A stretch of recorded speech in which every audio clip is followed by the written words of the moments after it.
So welcome back to my channel. Today we'll be talking about serums and their actives. So what are the actives? Actives like the main ingredient that's sometimes in like the highest concentration and is like the single main component that is results in your benefits that the products claims. Some very famous actives are like vitamin C, niacinamide, retinol and salicylic acid. We need to understand what active there is in the product and what are the different actives in the products so that we don't mix them and to know which one we need for our concerns. So basically there are four main categories that people use serums, because serums are treatments. So you treat a particular concern. So the concerns can be aging, pigmentation, dryness or acne. So for aging, you need antioxidants are famous, but we all know that we know way better than that. Then we have vitamin A, retinoids, vitamin C, vitamin E and peptides. Then for pigmentation, we have kojic acid, AHA, BHAs, hydroquinone, vitamin C and alpha-arbutin and tranexamic acid. For dryness, we have hyaluronic acid and vitamin E, and for acne, we have salicylic acid and benzoyl peroxide, azelaic acid and retinol. So now basically we have to understand our concern first.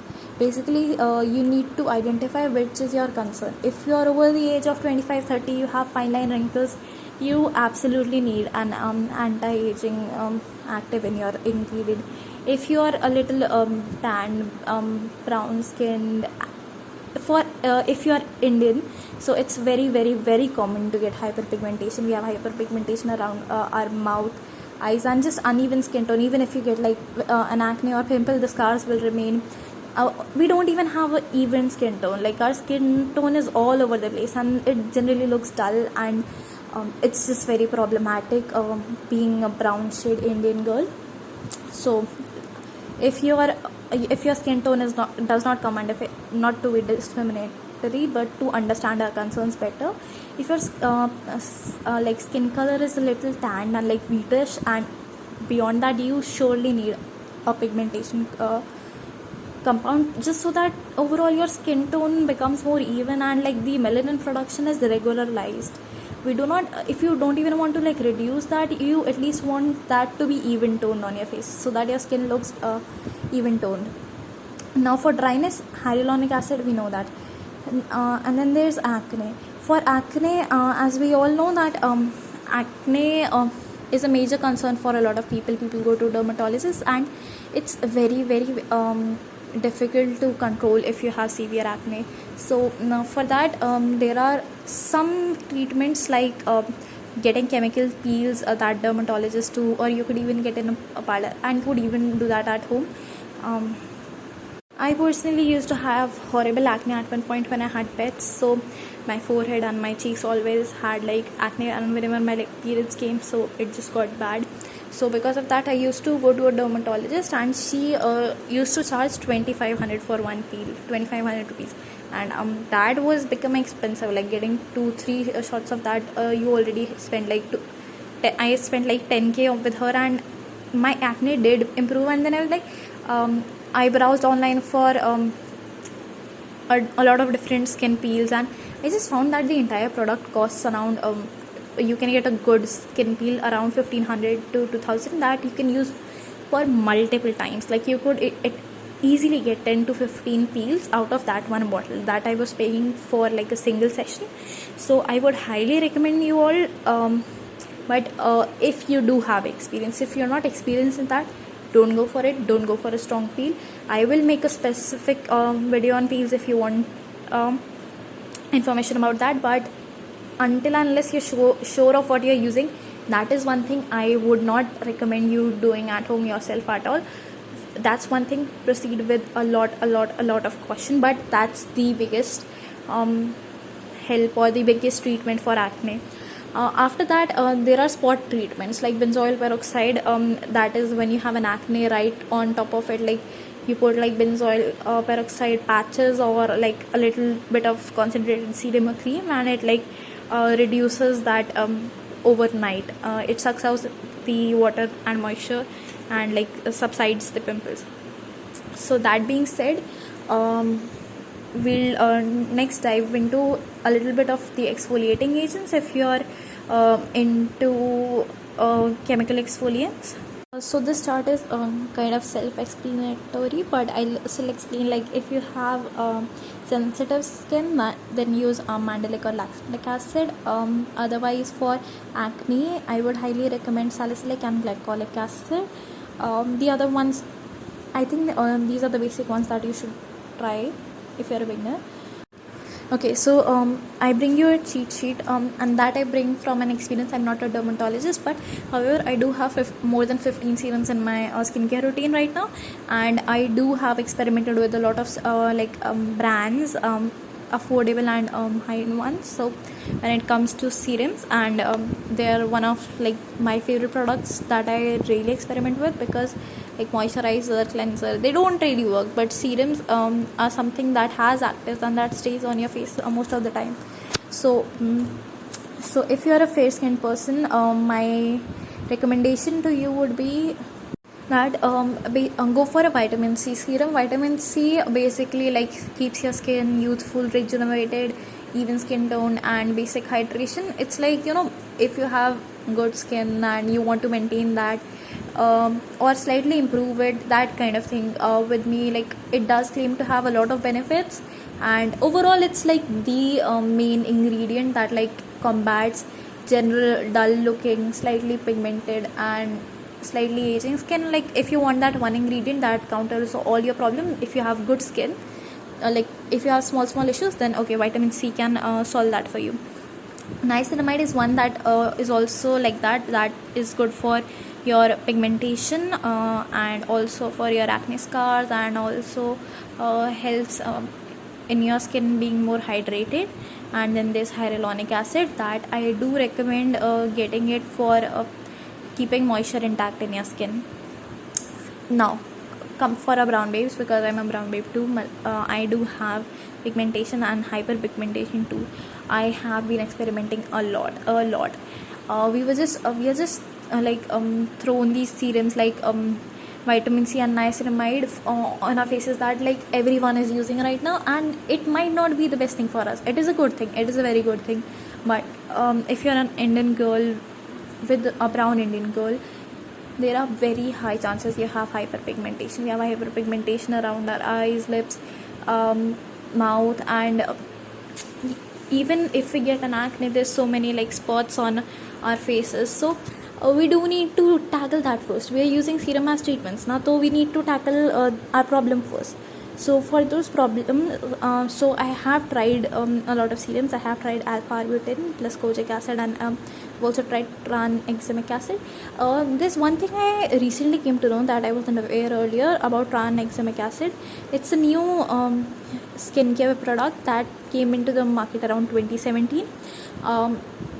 Before that, it was used to treat your blood related issues, like if you're getting heavy bleeding. So it was given orally to stop that. But it was noted that the people who were given this regularly to treat their issues, their skin tone got reduced. They like their melasma got better, and they got lighter. So that's it, when it was accidentally found out that it has skin whitening and brightening benefits. So what I have come across mostly is that tranexamic acid is considered a skin whitening agent, versus kojic acid and alpha-arbutin are considered skin brightening agents. What the difference is between them is that this the skin whitening ones not only like inhibit melanin production, but they also like decrease and like kill your melanin, so they make your like dark skin and spots lighter. But for skin brightening ones, they generally have like they reduce further production of melanin, and like if you have slight hyperpigmentation, they treat that. So but if you want to go for something like extreme, well, not extreme, but yeah, if you have severe hyperpigmentation and you're just like tired of all these skin brightening and all these agents that are supposed to treat your pigmentation but they aren't working, there's two ingredients that I strongly recommend you. Hydroquinone, that is however that can be very strong and many people react to it, so it's generally like prescribed by dermatologists, but you could try some light concentrations and see if that works for you. that how I haven't tried, however, because I haven't found the right products yet. But this one that I recently tried, and that was tranexamic acid, and it's been magic for my skin, literal magic. And along with tranexamic acid, I have been using alpha arbutin plus kojic acid. So I think the combination of two is actually what's giving me such great results, because within a week I saw my skin shade like getting lighter. And it at least takes 2 weeks for any product to show results, but I saw results within a week. That may be because of the combining the two acids, as I've read in several researches that combining these two gives the optimal result. So if however, there's one thing to note. When I was using the Dermaco kojic acid, my skin started getting very red and very itchy. So that's one thing I would like, because I'm a person who has used a lot of serums and keeps using them, and like a lot of serums and actives don't generally react to my skin, but that was something that did react. So I would say, like, be aware with kojic acids, and like do patch test and try that with your beforehand. Then there's a salicylic acid. Also, I would highly recommend if you are a girl of color, then we do need chemical exfoliants in our routine.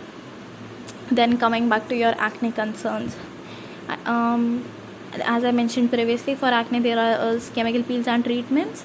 However, since I still do get breakouts because of periods and stuff in between, so what I basically do is, like, when I feel like I'm starting to break out and when I have whiteheads popping up on my face, I start using salicylic acid for 1 or 2 days, and slowly that my build-up clears up, my whitehead clears up. And if I do have an active acne, that too also kind of dies down soon. But it's not an overnight treatment. It's not like you put that on your face right now and in the morning it's all clear, the acne is gone. That's not there. For that, I'll recommend acne patches. However, using a combination of salicylic acid along with niacinamide is great, because niacinamide helps clear the spots for you. And there's one more added advantage that I've seen with tranexamic acid. When I had my pimple, the red it didn't leave marks, and even the redness died down. And tranexamic acid helped those red bumps because of the way I think it functions. So it helped me clear up my red active acne kind of things. So if you are an experimental person, you can try that, but it's not proven right now. It's my personal observation, and I have heard that from some more people. So if you could try that if you're a lot into serums. So that's one point you should know. Also, since I forgot to add that if you're above the age of 25 or 30, you really need retinol. Start using that right now. People use that for 20-30 years. That's what keeps their skin looking good. So absolutely get it. There's no sure shot, there's no way you are avoiding that. But that is also a very strong ingredient that causes a reaction, that causes purging. However, there is one very important thing to note, that purging is not breakout. What retinol causes is purging. That is, if you put it on your skin is not used to it, so it kind of creates a small bumps that look like acne, but within a couple weeks and a couple days it clears up. So after 1 month it should be safe. But with retinols, don't start using it daily. Start using it alternate days, and then slowly incorporate that into your routine. Even people who have used that for 20 years are not used to that, and even after 20 years, if you stop using retinol and you start that again, you'll have to again start with that alternate day, then go back to daily. So retinol is a strong active, but it's very potent and very recommended if you are over the age of 30. But don't be aware of it, and I'll warn you, you'll get purging. You'll think you are breaking out in the first month, but keep patient, be patient, and after 1 month is over, you will be over that phase of breakouts, and your skin will be so grateful. You'll be grateful that you stuck through it, and it will all be worth it in the end. So there are some of the products that I highly recommend. There's one serum that I actually came across that has your vitamin C and niacinamide. Those are the two most famous and common ingredients right now, the most popular ones. So if you are a beginner and you want to start and you don't even want to buy 2 serums, you want niacinamide and a vitamin C together, you could try that. You're getting 2 serums at the price of one, and generally even like the niacinamide serums that you have in market are 5% niacinamide or 10% niacinamide, and for vitamin C you have 10% or 20%. So this is basically combining 2 serums of decent concentration that